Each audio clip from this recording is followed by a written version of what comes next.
Hello everyone, आज हम देखते हैं स्त्री अशिष्ट रूपेण प्रतिषेध अधिनियम 1986। तो आज हम ये एक्ट पढ़ते हैं।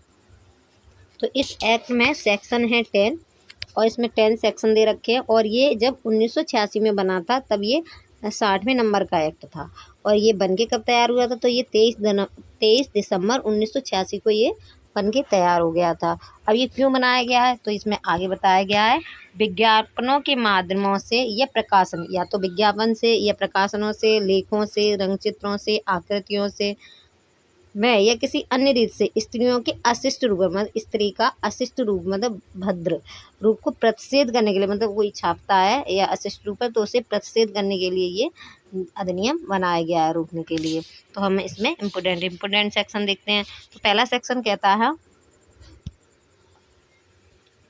संक्षिप्त नाम विस्तार और प्रारंभ। तो इसमें क्लॉज 3 दे रखे हैं। तो पहला क्लॉज कहता है कि इस अधिनियम का नाम संक्षिप्त नाम अशिष्ट रूपेण अधिनियम 1986 कहलाया जाएगा। तो क्या कहा जाएगा? इस अधिनियम का संक्षिप्त नाम स्त्री अशिष्ट रूपेण अधिनियम 1986 कहा जाएगा। इसका सेकंड है, इसका विस्तार जम्मू कश्मीर राज्य के सिवाय संपूर्ण भारत में। मतलब अब ये क्या हो गया? अब ये चेंज हो गया 31 दिसंबर से 31 दिसंबर 2019 से क्या हो गया? ये संपूर्ण भारत पर लागू होगा। आगे बताया गया है, थर्ड पॉइंट है, यह उस तारीख को प्रवृत्त होगा जो केंद्र सरकार राजपत्र में सूचना द्वारा नियत करे। तो ये कब से पूरे देश में लागू होगा? जब से केंद्र सरकार बताएगी उस देश से ये लागू हो जाएगा। ठीक है, 23 दिसंबर 1960 को ये बन के तैयार हो गया था। और लागू कब होगा? जब केंद्र सरकार राजपत्र में निकालेगी उस दिन से। अब ये देखते हैं हम डेफिनेशन पोर्शन। तो सेक्शन हम सेकंड पे आते हैं। तो सेकंड सेक्शन कह रहा है, इसमें काफ़ी डेफिनेशन दे रखे हैं। तो पहले देखते हैं विज्ञापन की। तो ये विज्ञापन के बारे में कह रहा है कि विज्ञापन का मतलब क्या है। तो कह रहा है विज्ञापन के अंतर्गत कोई सूचना, परिपत्र, लेबल, रैपर या अन्य दस्तावेज हैं जो इसके अंतर्गत प्रकाश, ध्वनि, धुआं या गैस के माध्यम से किया गया कोई भी दृश्य रूपेण भी है। तो ये कह रहा है विज्ञापन का मतलब क्या है। तो ये कह रहा है कोई सूचना है, परिपत्र है, लेबर है, रैपर है या कोई अन्य ऐसा दस्तावेज है, या कोई प्रकाश के माध्यम से, धुएं के माध्यम से, ध्वनि के माध्यम से, गैस के माध्यम से कोई दृश्य रूपेण बनाना। तो उसे क्या है? किसी का दृश्य बनाना, किसी का विज्ञापन करना, तो उसे कहते हैं हम विज्ञापन। अब सेकंड में आएगा वितरण का मतलब क्या है। तो ये कह रहा कोई चीज़ मुफ्त में वितरित करना, किसी को मुफ्त में देना, तो क्या कहते हैं? फ्री में देना। तो क्या हो गया? वितरण करना। अब आ जाते सी कह रहा स्त्री अशिष्ट रूपेण का मतलब क्या है। तो ये कह रहा है कि स्त्री अशिष्ट रूपेण में क्या आ जाएगा? कब हम मानेंगे कि ये अशिष्ट है?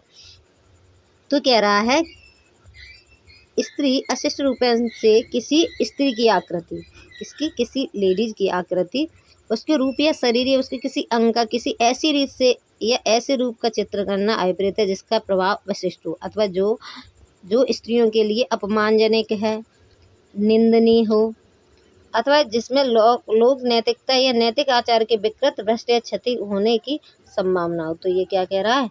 कैसा है?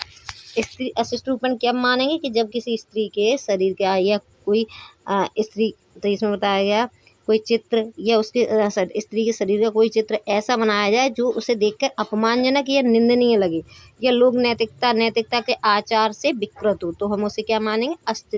स्त्री अशिष्ट रूपेण मानेंगे। अब आगे देखते हैं। अब ये आगे बता रहा है लेबल का मतलब क्या है। तो लेबल क्या, किसे हम समझेंगे। तो ये कह रहा है लेबल से कोई लिखित, चिन्हित, स्टाम्पित, मुद्रित या चित्र विषय वस्तु अभिप्रेत है जो किसी पैकेज पर चिपकाई गई है या उस पर दिखाई गई है। तो ये कह रहा है लेबल का मतलब क्या है। जैसे हम दवाई वगैरह लेते हैं उस पर लगा होता है, उसमें एक पर्चा लगा होता है, तो हम क्या कहते हैं? उसे लेबल। तो उसी को ही लेबल कह रहा है। तो ये कह रहा है लिखित हो सकता है, चित्रित, स्टाम्पित, मुद्रित या चित्रित विषय वस्तु अभिप्रेत है जो पैकेज पे लगी हो, तो उसे हम क्या मानेंगे? लेबल मानेंगे। अब पैकेज में क्या आएगा। तो कह रहा है पैकेज के अंतर्गत कोई बॉक्स, कार्टन, टीन या अन्य पात्र भी है। तो ये कार्टून बता रहा होगा, जैसे कोई बॉक्स है या कोई कार्टून है या टीन या अन्य पात्र को हम क्या मानेंगे? पैकेज। फिर कह रहा है विहित के अंतर्गत क्या आएगा। तो ये कह रहा है विहित से इस अधिनियम के अधीन बनाए गए नियमों द्वारा विहित, मतलब कौन आएंगे? प्रेस्क्राइब के अंतर्गत, जो इस एक्ट के अंतर्गत जो रूल बनाए गए हैं।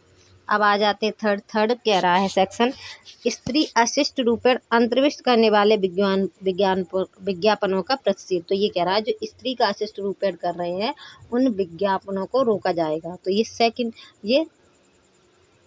सेक्शन थर्ड कह रहा है। तो हम देखते हैं। तो कह रहा कोई ऐसा विज्ञापन जिसमें किसी भी रूप में स्त्रियों का अशिष्ट रूप अंतर्विष्ट है। तो ये कह रहा कोई विज्ञापन ऐसा है जो स्त्रियों के लिए स्त्रियों को अशिष्ट रूप अंतर्विष्ट है, मतलब स्त्री को अशिष्ट रूप दिखा रहा है। तो कह रहा है प्रकाशन नहीं किया जाएगा, ना तो प्रकाशित नहीं करेगा या प्रकाशन नहीं कराएगा, ना करेगा न कराएगा, अथवा उसके प्रकाशन प्रदर्शनी अथवा हाँ देखो, ना तो प्रकाशित करेगा न कराएगा, उसके प्रकाशन या प्रदर्शन की व्यवस्था नहीं करेगा और ना ही कोई भाग लेगा। तो ये कह रहा है ये कह रहा है थर्ड सेक्शन, कोई स्त्री से संबंधित कोई विज्ञापन है ना तो वो करेगा न कराएगा, ना कोई व्यवस्था बनाएगा और ना ही उसमें भाग लेगा, ये अशिष्ट रूपेण करने में। ये कह दिया थर्ड में। अब आ जाते फोर। सेक्शन 4 कह रहा है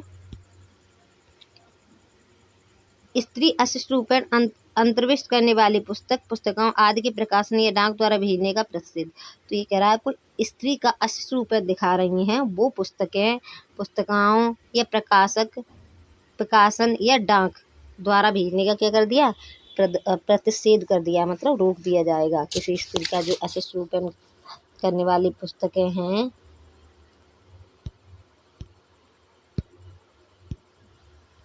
हाँ, जो स्त्री को अशिष्ट रूप में दिखा रही हैं उन पुस्तकों आदि के प्रकाशन या डाक द्वारा भेजने का क्या कर दिया गया, रोक दिया गया है। तो ये कह रहा है सेक्शन 4। तो इसमें बता रहा कोई व्यक्ति कोई ऐसी पुस्तिका, कागज पत्र, स्लाइड, फिल्म, लेख, रेखा चित्र, रंग चित्र, फोटो चित्र, रूपण, आकृति या उसमें किसी भी रूप में स्त्रियों को अशिष्ट रूप पर अंतर्विष्ट है उत्पादन नहीं करेगा। तो क्या करेगा, उत्पादन भी नहीं करेगा न कराएगा, विक्रय नहीं करेगा, उसको भाड़े पर भी नहीं देगा, वितरित नहीं करेगा, परिचालित नहीं करेगा या डाक द्वारा नहीं भेजेगा। तो ये कह रहा है सेक्शन 4 कि जो स्त्री का अशिष्ट रूप दिखा रहा है उन पुस्तकों को ना तो कोई पुस्तकों को ना तो प्रकाशन करेगा ना कोई डाक द्वारा भेजे जाएंगे कहीं भी। तो यहाँ पे ये रोक दिए गए हैं, ना तो कोई पुस्तिका, कागज पत्र, स्लाइड, फिल्म, लेख, रेखा चित्र, रंग चित्र, फोटो चित्र, रूपण या आकृति जिसमें किसी रूप में स्त्रियों का अशिष्ट रूप अंतर्विष्ट है उत्पादित नहीं की जाएंगी। नहीं करेगा, न कराएगा, विक्रय नहीं करेगा, न भाड़े पर देगा, न वितरित करेगा, न परिचालित करेगा, न डाक द्वारा भेजेगा। पर आगे बताया गया है परंतु इस प्रकार की कोई बात, अब पहले तो मना कर दिया है कि ये काम नहीं करेगा, पर इसमें परंतु बताया गया, परंतु इस प्रकार की बात कोई बात किसी ऐसी पुस्तिका, कागज पत्र, स्लाइड, फिल्म, लेख, रेखा चित्र, रंग चित्र, फोटो चित्र, रूपण या आकृति को लागू नहीं होगी। तो ये वह रहा है। वैसे तो ये इसने बता दिया, ऊपर ये रोक लगा दी, अशिष्ट रूप दिखाएगा स्त्री को, उसे चीज़ों को बैन कर दिया। पर ये बता रहा है परंतु में अगर कोई चीज़ ऐसी है कोई पुस्तक ऐसी है जिसमें प्रकाशन लोक कल्याण के लिए है तो उन्हें फिर जो लोक कल्याण के लिए है, मानव हित के लिए ये किया गया है, तो फिर उन्हें प्रसिद्ध नहीं किया जाएगा। आगे कह रहा है जो सद्भावनापूर्ण धार्मिक प्रयोजन के लिए रखी जाएंगी, उपयोग में लाई जाएंगी, उन्हें भी नहीं प्रतिषेध किया गया है। ऊपर बता दिया गया क्या क्या कब उन पुस्तकों को प्रसिद्ध किया गया है, जब वो स्त्री को अशिष्ट रूप दिखाएंगे, स्त्री अशिष्ट रूप चित्र वगैरह करेंगे तो उन्हें रोक दिया गया है। पर इसमें परंतु में बताया गया है कि अगर कोई चित्र है, पुस्तक है, कागज पत्र है, स्लाइड है, फिल्म है, लेख है, रंग चित्र है, तो उसे कब नहीं रोका जाएगा, प्रसिद्ध नहीं किया है, अगर वो प्रकाशन लोक कल्याण के लिए किया गया है और मानवता के लिए किया गया है, ठीक है, तो फिर उसे रोका नहीं जाएगा। तो ये कह रहा है जिसका प्रकाशन लोक कल्याण के लिए होने के कारण इस आधार पर न्यायोचित साबित हो जाता है कि ऐसी पुस्तक, कागज पत्र, स्लाइड, फिल्म, लेख, रेखा चित्र, रंग चित्र, फोटो चित्र, रूपण या आकृति विज्ञापन साहित्य, कला तथा विज्ञान विद्या का सर्वसाधारण संबंधी अन्य उद्देश्यों के हित में है, मतलब मानव हित के लिए है। और सेकंड कह रहा है या फिर कब किया गया, धार्मिक प्रयोजन के लिए कोई पुस्तक है तो उसे नहीं रोका जाएगा। आगे बता रहा है खामे किसी ऐसे रूप को लागू नहीं होगी। अब किसी और नहीं रोका जाएगा तो इसे बता दिया कि किसी और रूप को लागू नहीं होगी। जो कोई प्राचीन स्मारक हैं जैसे खजुराहो मंदिर वगैरह है, तो कह रहा जो प्राचीन स्मारक या पुरातत्व स्थल और अवशेष अवशेष अधिनियम 1958 के अर्थ में किसी प्राचीन स्मारक पर या उसमें या किसी मंदिर पर या उसमें मूर्तियों के प्रबल उपयोग में लाने वाले किसी धार्मिक प्रयोजन के लिए रखे गए उपयोग में जाने वाली किसी रथ पर, दक्षिण पर उत्कीर्ण, रंगचित्र या अन्य रूपित है, या किसी ऐसी फिल्म को लागू नहीं होंगे जो चलचित्र अधिनियम 1952 के भाग 2 के उपबंध में लागू है। तो ये कह रहा है कब नहीं प्रतिषेध रोका जाएगा, जब नहीं रोका, ऊपर बता दिया, ए में बता दिया है अगर कोई वो मानव कल्याण के लिए किया जा रहा हो, ये सेकंड में बता दिया, या कोई धार्मिक प्रयोजन के लिए रखा गया हो तब नहीं हम उसे उसका प्रकाशन रोकेंगे। फिर खा में कह दिया गया है कब नहीं रोकेंगे, कोई प्राचीन स्मारक वगैरह है उस पर है तो हम उन्हें नहीं रोकेंगे। फिर सेकंड में बताया कोई मंदिर वगैरह है, मूर्ति वगैरह है या धार्मिक प्रयोजन के लिए कोई रखी गई है उन्हें नहीं रोकेंगे। कोई उत्कृष्ट लेख है जैसे मंदिर वगैरह, खजुराहो वगैरह के मंदिर उन पे बने हुए हैं उन्हें नहीं रोकेंगे। ठीक है। फिर सी में बताया गया कोई चलचित्र है जो कि अधिनियम है, चलचित्र अधिनियम 1952 द्वारा अगर कोई पास कर दिया गया है, उपबंध के अंतर्गत आ रहा है, भाग 2 के उपबंध लागू होंगे तो फिर उसे भी नहीं रोक सकती क्योंकि वो पहले से ही चलचित्र अधिनियम द्वारा डिलीट कर दिया गया होगा। आगे अब देखते हैं सेक्शन 5। सेक्शन 5 कह रहा है, एक मिनट,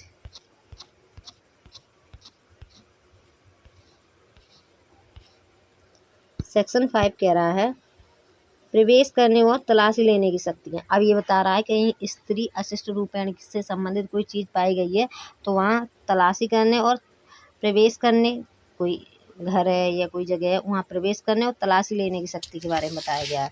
कब तलाशी ले सकते हैं और कहाँ ले सकते हैं। तो पहला बता रहा है ऐसे नियमों के अधीन रहते हुए जो विहित किए जाएं राज्य सरकार द्वारा प्राधिकृत कोई राजपत्रित अधिकारी। तो ये कह रहा है कोई जो राज्य सरकार है उसने कोई अधिकारी नियुक्त किया है इस काम के लिए तो क्या कर सकता है, उस क्षेत्र की स्थानीय सीमाओं के भीतर उसके जिसमें वह इस प्रकार प्राधिकृत है, जिसमें उसकी नियुक्ति हुई है, कोई राज्य सरकार ने कोई व्यक्ति ऐसा नियुक्त किया है, ठीक है, तो उसकी जिस क्षेत्र के लिए नियुक्ति हुई है वहाँ वो क्या क्या कर सकता है। तो पहला बता दिए, ये कह रहा है किसी ऐसे स्थान में जिसमें उसके पास ये विश्वास करने के कारण है कि इस अधिनियम के अधीन कोई अपराध किया गया है, मतलब इस अधिनियम के अंतर्गत कोई उसने अपराध किया जा रहा है, उसे पता चल गया या किया जा रहा है, किया गया है या किया जा रहा है, ऐसे सहायकों के साथ यदि कोई हों जिन्हें वह आवश्यक समझे सभी उचित समय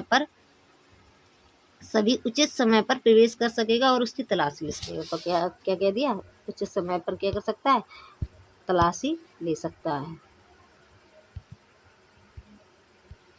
ठीक है, पहला बता दिया क्या क्या कर सकता है, जो नियुक्त किया अधिकारी तलाशी ले सकता है। बी में प्रवेश कर सकता है, तलाशी ले सकता है। बी कह रहा है कोई ऐसा विज्ञापन अथवा कोई ऐसी पुस्तक, कागज पत्र, स्लाइड, रंग चित्र, रेखा चित्र, फोटो, रूपण या आकृति अभिगृहित करेगा, मतलब क्या करेगा, अपने कब्जे में ले लेगा। अगर कोई वहाँ पे तलाशी करने गया वहाँ पे मिल गई है तो अगर ये अपने कब्जे में ले लेगा, जिसके बारे में उसके पास यह विश्वास करने के कारण कि वह इस अधिनियम के किन्हीं उपबंधों के उल्लंघन करती हैं तो क्या करेगा, पहले बता दिया, पहले ए में बता दिया है कि कोई जगह उसे लग रहा है कि इस अधिनियम से संबंधित कोई अपराध हो रहा है, ये हो गया है, तो वहाँ क्या कर सकता है, जा सकता है, प्रवेश कर सकता है, तलाशी ले सकता है। दूसरे में कह रहा है अगर इस अधिनियम से संबंधित कोई सामग्री मिलती है जो उसे लग रहा है कि इस अधिनियम का उल्लंघन किया जा रहा है, उनसे संबंधित कोई सामग्री है तो उसे अपने कब्जे में ले सकता है।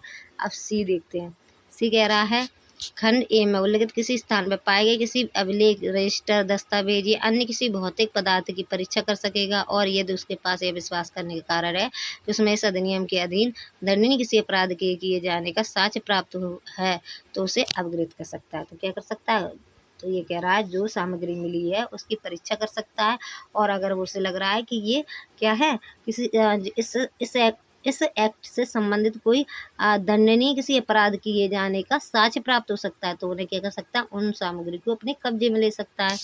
अब आगे में परंतु में दे रखा है, अब परंतु बता दिए, पहले बता दिया ये कर सकता है, अब क्या नहीं कर सकता वो और बता रहा है।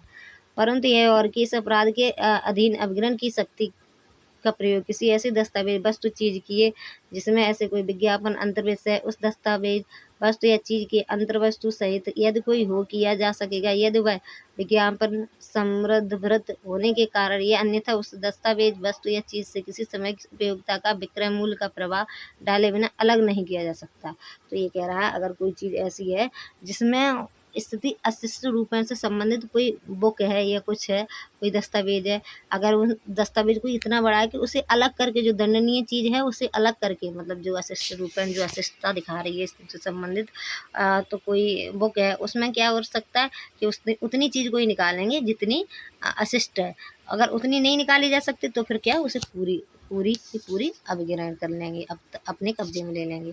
सेकंड कह रहा है दंडप्रिय संहिता के उपबंधों का उपबंध इस अधिनियम के अधीन किसी तलाशी अवग्रहण को जहाँ तक हो सके वैसे ही लागू होंगे जैसे वे उक्त संहिता की धारा 94 के अधीन जारी किए गए वारंट के प्राधिकार के अधीन ली गई किसी तलाशी या किए गए किसी अवग्रहण को लागू होती है। तो ये क्या कह रहा है, सेकंड ये कह रहा है कि जो तलाशी ली जाएगी उसमें जो दंड प्रक्रिया संहिता है उसका सेक्शन 94 है, उसके जो नियम है वही लागू होंगे, इसमें बता दिया। अब आ जाते हैं थर्ड कह रहा है क्लॉज जहाँ कोई व्यक्ति उपधारा 1 के खंड बी और खंड सी के अधीन किसी वस्तु का अभिग्रहण करता है वहाँ वह यथासाक्ष्य निकटतम मजिस्ट्रेट की उसकी इंतला देगा और उस वस्तु की अवरक्षा के संबंध में उससे आदेश प्राप्त करेगा। तो ये कह रहा है जो तलाशी में जो चीज़ें मिली हैं उनकी जल्दी से जल्दी वहाँ के जो मजिस्ट्रेट होगा उस क्षेत्र का उसको जानकारी देंगे और उसमें जो चीज़ें प्राप्त की हैं उनके बारे में उसके बारे में अवरक्षा के संबंध में उससे आदेश प्राप्त करेगा मजिस्ट्रेट से। अब देखते हैं सेक्शन 6 कहता है कोई व्यक्ति जो धारा 3 और 4 के उपबंधों का उल्लंघन कर रहा है, कोई व्यक्ति ऐसा है जो सेक्शन 3 और 4 का उल्लंघन कर रहा है, प्रथम दोष सिद्ध होने पर, मतलब पहली बार दोष सिद्ध होने पर दोनों में से किसी बात के कारावास से जिसकी अवधि 2 वर्ष तक की हो सकेगी और जुर्माना कितना होगा 2000 तक हो सकेगा। तो कह रहा है अगर व्यक्ति इस सेक्शन 3 और 4 से संबंधित कोई अपराध करता है और पहली बार पकड़ा जाता है तो उसे 2 साल की सजा और 2000 रुपये तक का जुर्माना हो सकता है। हाँ, अब फिर आगे कह रहा है तथा द्वितीय या पश्चावर्ती दोष सिद्धि की दशा में कारावास से जिसकी अवधि 6 मास से कम की नहीं होगी किंतु जो 5 वर्ष तक की हो सकेगी और जुर्माना जो 10,000 रुपये से कम का नहीं होगा किंतु 1 लाख रुपए तक का हो सकता है। तो ये कह रहा है ऐसे में क्या है, पहले बता दिए अगर कोई पहली बार पकड़ा गया है इस काम में तो 2,000 रुपये का जुर्माना, 2 साल की सजा होगी। अब ये कह रहा है अगर वो दूसरी बार भी पकड़ा जाता है, मतलब पहले से भी पकड़ा गया था अब दोबारा भी पकड़ा जाता है उसी कार्य में, तो ये कह रहा है कम से कम 6 महीने की सजा, 6 महीने से कम की तो होगी ही नहीं, और कितनी हो सकती है 5 वर्ष तक की हो सकती है, मतलब 6 महीने से 5 वर्ष तक के बीच की सजा होगी और 10,000 रुपये से कम का जुर्माना नहीं होगा जो कि 1 लाख रुपए तक का हो सकता है। तो ये बता दिया शास्ति के बारे में सेक्शन 6 में। अब देखते हैं हम 7।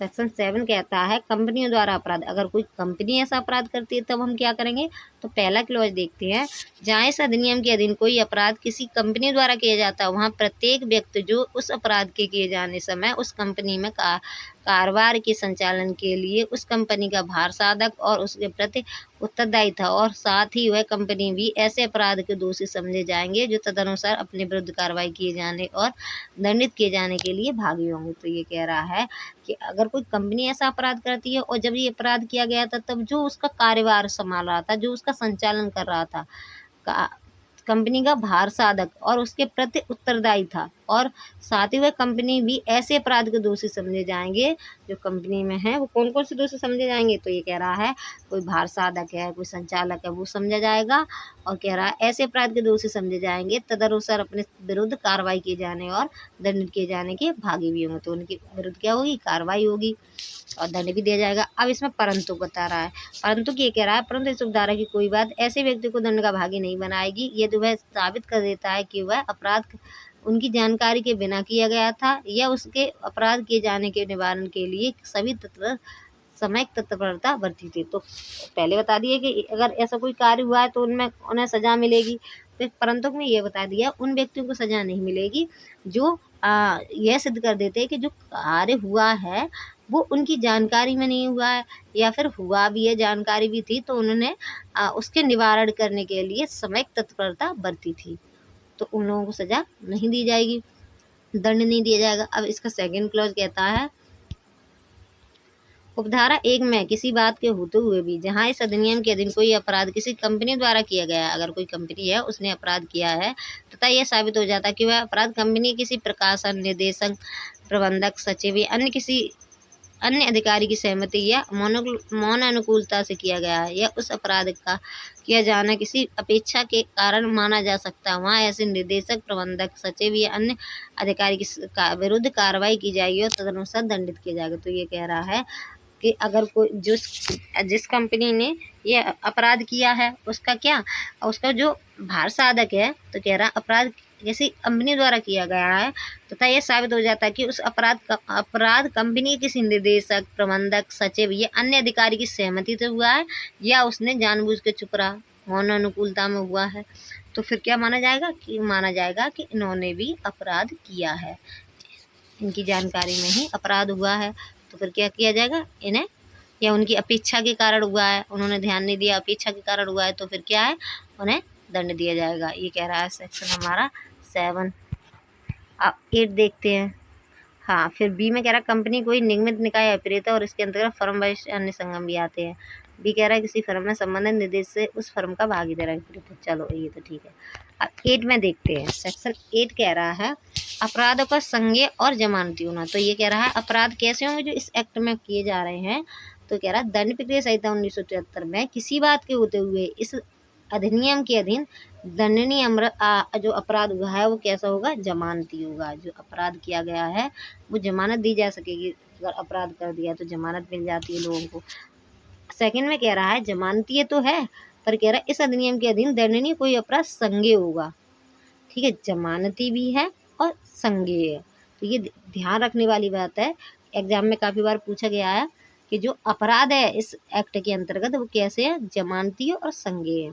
अब आ जाता है 9। सेक्शन 9 कहता है सद्भावना पूर्वक की गई कोई कार्रवाई के लिए संरक्षण। तो ये कह रहा है इस अधिनियम के अधीन सद्भावना पूर्वक की गई है की जाने के लिए आश्रित किसी बात के लिए कोई भी वाद, अभियोजन या अन्य विधिक कार्रवाई केंद्र सरकार या किसी राज्य सरकार अथवा केंद्रीय सरकार या किसी राज्य सरकार के किसी अधिकारी के विरुद्ध नहीं होगी। तो ये कह रहा है कोई सद्भावना पूर्वक कोई कार्रवाई, ये कह रहा है सद्भावना की गई कार्रवाई के लिए संरक्षण। तो ये कह रहा है अगर कोई व्यक्ति है और कोई अधिकारी है जिसे ये लगता है कि इस एक्ट से संबंधित कोई अपराध हुआ है और उसकी वो कार्रवाई करता है, तो ये कह रहा है कार्रवाई करता है बाद, अभियोजन या अन्य विधिक कार्रवाई केंद्र सरकार या किसी राज्य सरकार अथवा केंद्र सरकार या किसी राज्य सरकार के किसी अधिकारी ने कोई वो किया है उसका निरीक्षण, और तो उसके विरुद्ध कोई कार्रवाई नहीं हुई क्योंकि उसने सद्भावना पूर्वक किया, क्योंकि उसे लगा था इससे संबंधित कोई अपराध हो रहा है, तो उसने क्या किया, कार्रवाई की। ठीक है, अब वो सद्भावना पूर्वक की थी तो अब उसके विरुद्ध कोई अपराध, उसने कोई अपराध नहीं किया, उसके विरुद्ध कोई कार्रवाई नहीं होगी। तो ये कह रहा है सेक्शन 9। अब आ जाते हैं 10 पे। 10 कह रहा है नियम बनाने की शक्ति। नियम बनाने की शक्ति किसके पास है, तो कह रहा है केंद्र सरकार इस अधिनियम के उपबंधों को कार्यान्वित करने के लिए नियम राजपत्र में अधिसूचना द्वारा बना सकेगी। तो ये कह रहा है कौन बना सकेगी, केंद्र सरकार नियम बनाएगी और अपने राजपत्र में अधिसूचित करेगी सबको। अब सेकंड कह रहा है विशिष्टता और पूर्वगामी शक्ति और व्यापकता पर प्रतिकूल प्रभाव डाले बिना ऐसे नियमों में निम्नलिखित सभी या किन्हीं विषयों के लिए उपबंध किए जा सकेंगे। ठीक है, फिर इसमें बी में बता रहा है आगे कह रहा है ये वह रीति जिसमें विज्ञापन या अन्य वस्तुओं का अभिग्रहण किया जाएगा और वह रीति जिससे अभिग्रहण सूची तैयार की जाएगी और उस व्यक्ति को दी जाएगी जिसकी अभिरक्षा से कोई विज्ञापन या अन्य वस्तु अभिगृहित की गई है। बी है कोई अन्य विषय जो विहित किया जाना अपेक्षित है या विहित किया जाए। ठीक है, तो ये कह रहा है इस अधिनियम के अधीन बनाया गया प्रत्येक नियम बनाए जाने के पश्चात यथाशीघ्र संसद के प्रत्येक सदन के समक्ष रखे जाएंगे। तो पहले बता दिया है केंद्र सरकार नियम बनाएगी। ठीक है, ए में बताया है केंद्र सरकार नियम बनाएगी और राजपत्र द्वारा अपनी सबको अधिसूचना देगी। फिर ये बताए गए कौन कौन सी क्या क्या नियम के बारे में बताया गया। फिर थर्ड बता रहा है जब नियम बनाए जाएंगे तो जो पार्लियामेंट है उसके प्रत्येक सदन के पास रखे जाएंगे, सदन के समक्ष जब वह सत्र में हो कुल 30 दिन की अवधि के लिए रखा जाएगा। तो कितने दिन के लिए रखे जाएंगे, 30 दिन के लिए। तो कह रहा है यह अवधि एक सत्र में या 2 सत्र अधिक अनुक्रमिक सत्रों में पूरी हो सकेगी। यदि उस सत्र के पूर्वोक्त अनुक्रम सत्रों को ठीक बाद के सत्र के अवसान के पूर्व दोनों सदनों उस नियम के कोई परिवर्तन करने के लिए सहमत हो जाते तो तत्पश्चात वह ऐसे परिवर्तन रूप से ही प्रभावी होगा। यदि उक्त अवसान के पूर्व दोनों सदन सहमत हो जाए कि वह नियम नहीं बनाया जाना चाहिए तो तत्पश्चात वह निष्फल हो जाएगा। किंतु नियम के ऐसे परिवर्तन या निष्फल होने से उसके अधीन पहले की गई किसी बात के विद्यमानता पर प्रतिकूल प्रभाव नहीं पड़ेगा। तो ये थर्ड ये कह रहा है कि जो भी नियम बनाए जाएंगे वो पार्लियामेंट के प्रत्येक सदन के समक्ष रखे जाएंगे और 30 दिन के लिए रखे जाएंगे। अगर उनमें से दोनों सदन को लगता है कि हाँ ठीक है, तो फिर इसे तो क्या करें जाए, उसे प्रभावी कर दिया जाएगा। ठीक है, उसे लागू कर दिया जाएगा। अगर वो कहते हैं नहीं इसमें अमेंडमेंट होना चाहिए, तो फिर अमेंडमेंट किया जाएगा। अगर उन्हें लगता है कि इसे ये सही नहीं है, हटा देना चाहिए, तो फिर उसे निष्प्रभावित कर दिया जाएगा।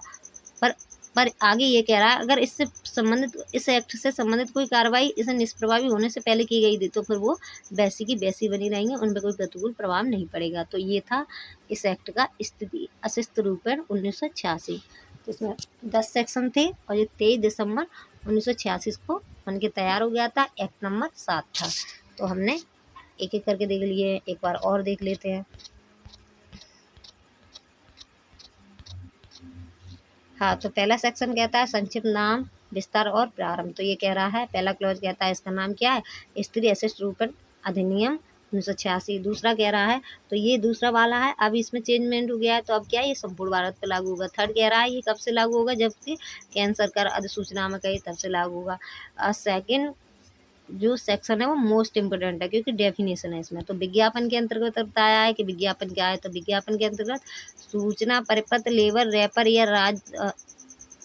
रैपर या अन्य दस्तावेज और इसके अंतर्गत प्रकाश, ध्वनि, धुआं, गैस के माध्यम से कोई दृश्य का रूपांतरण करना, तो क्या माना जाएगा, विज्ञापन माना जाएगा।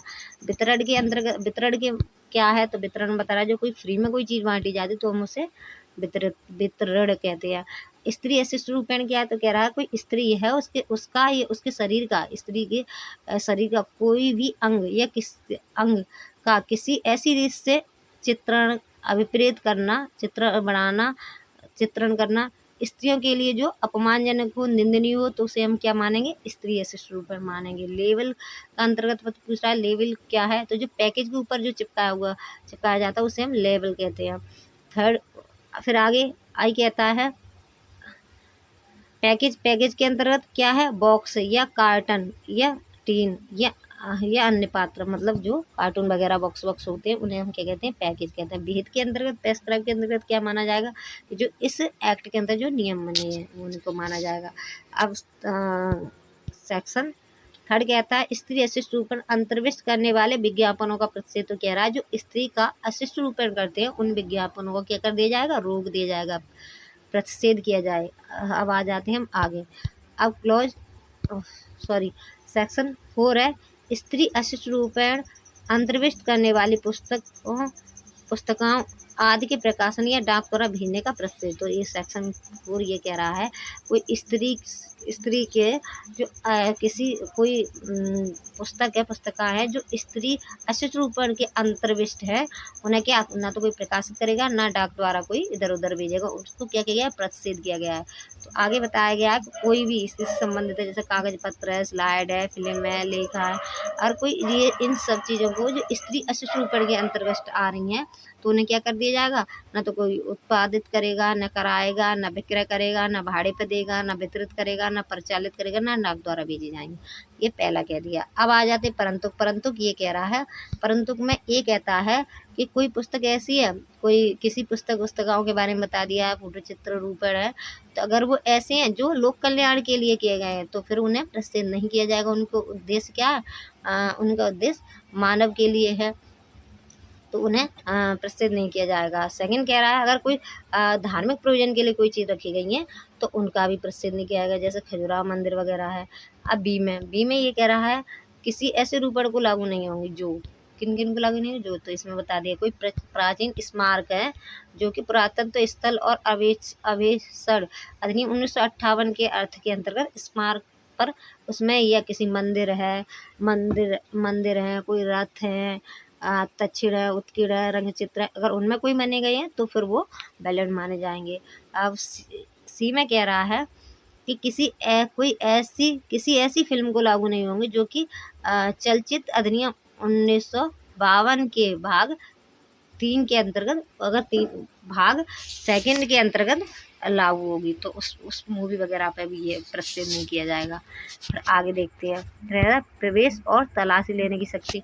तो ये कह रहा है कह रहा है कि राज्य सरकार क्या करेगी, एक अधिकारी नियुक्त करेगी। इस एक्ट के तहत क्या करेगा, राज्य सरकार द्वारा प्राप्त कर कोई राजपत्र अधिकारी क्या करेगा, अपने क्षेत्र में जो उसके जिस क्षेत्र के लिए वो नियुक्त किया गया वहाँ क्या कर सकता है, पहला बता रहा है तलाशी प्रवेश कर सकता है, उस क्षेत्र में तलाशी ले सकता है, और जो ऐसे अपने सहयोग के लिए कुछ लोग भी ले जा सकता है। जैसे इसमें कह रहा है किसी ऐसे स्थान पर जिसमें उसके पास यह विश्वास करने का कारण है कि इस अधिनियम के अधीन कोई अपराध किया गया है या किया जा सकता है, ऐसे सहायकों के साथ, किसको, सहायकों के साथ यदि कोई हो जिन्हें वह आवश्यक समझे सभी उचित समयों पर प्रवेश कर सकेगा और उसकी तलाशी ले सकेगा।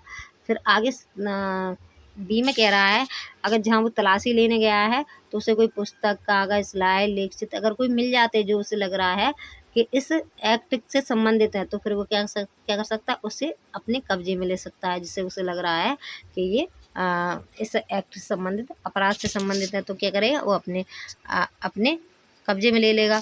फिर सी में ये कह रहा है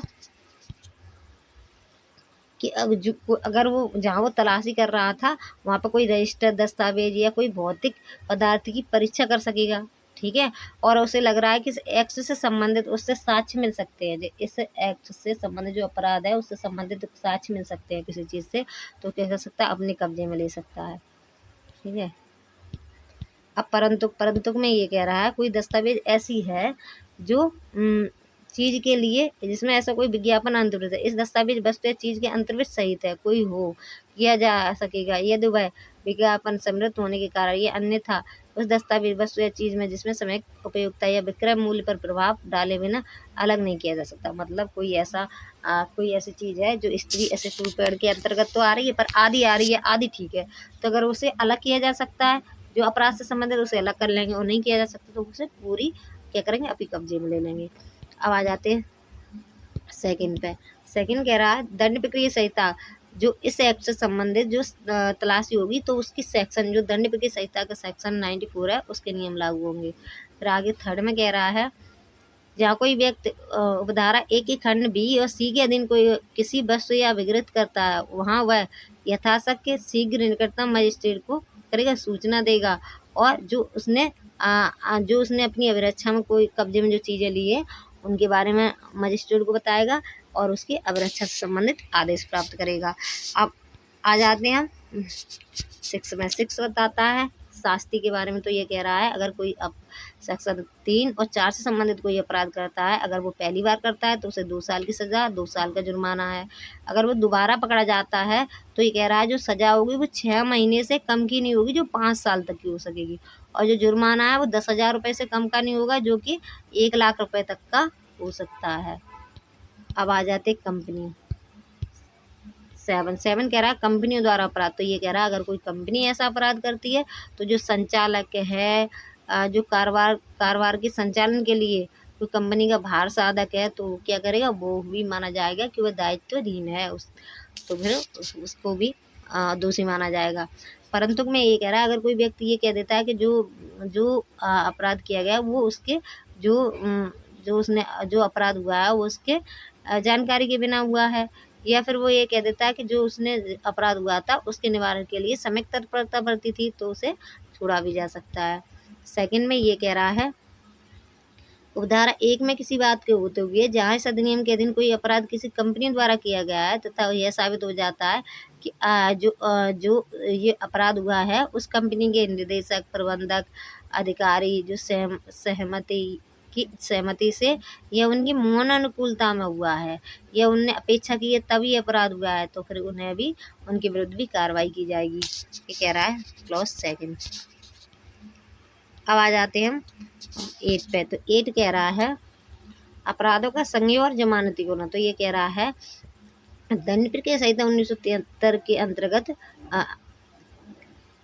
ये कह रहा है पहला क्लॉज दंड प्रक्रिया संहिता 1973 के होते हुए भी जो इस एक्ट से संबंधित जो अपराध होंगे वो जमानती होंगे, और सेकंड में कह रहा है जमानती होने के साथ साथ भी संज्ञेय होंगे। फिर आगे बता रहा है सद्भावना पूर्वक की गई कार्रवाई के लिए संरक्षण, तो ये कह रहा है कोई अधिकारी ऐसा है जिसे ये लगता है इस एक्ट से संबंधित कोई अपराध हो रहा है और उसकी वो कार्रवाई कर लेता है, राज्य सरकार, केंद्रीय सरकार या किसी राज्य सरकार अथवा केंद्रीय सरकार या किसी राज्य सरकार के अधीन किसी अधिकारी के विरुद्ध क्या नहीं की जाएगी, कार्रवाई नहीं की जाएगी, क्योंकि उन्होंने सद्भावना पूर्वक कार्य किया है। अब आ जाते हैं सेक्शन 10। सेक्शन 10 में ये कह रहा है नियम बनाने की शक्ति। तो पहला क्लॉज कहता है केंद्र सरकार इस अधिनियम से संबंधित नियम बनाएगी और क्या करेगी, राजपत्र में प्रकाशित करेगी, सबको अधिसूचना देगी, ये कह रहा है। ठीक है, फिर आगे देखते हैं क्लॉज 3। क्लॉज 3 ये कह रहा है कि जो भी नियम बनाए जाएंगे वो संसद के दोनों सदनों के समक्ष रखे जाएंगे, 30 दिन के लिए रखे जाएंगे। अगर दोनों सदन सहमत हो जाते, कहते हैं ये ठीक है, तो उसे क्या कर दिया, देश में प्रभावी कर दिया जाएगा। अगर वो कहते हैं अमेंडमेंट करना चाहिए तो फिर उसे अमेंडमेंट किया जाएगा। अगर वो ये कहते हैं कि ठीक नहीं है तो उसे क्या कर दिया, निष्प्रभावी कर दिया जाएगा उस एक्ट को। पर उस निष्प्रभावी होने से पहले जो उस एक्ट के तहत कार्रवाई की गई थी वो उस पर कोई प्रभाव नहीं पड़ेगा, वो वैसी की वैसी ही रहेगी। तो ये हो गया हमारा एक्ट कंप्लीट। Thank you. आगे के एक्ट हम आगे की वीडियो में करेंगे।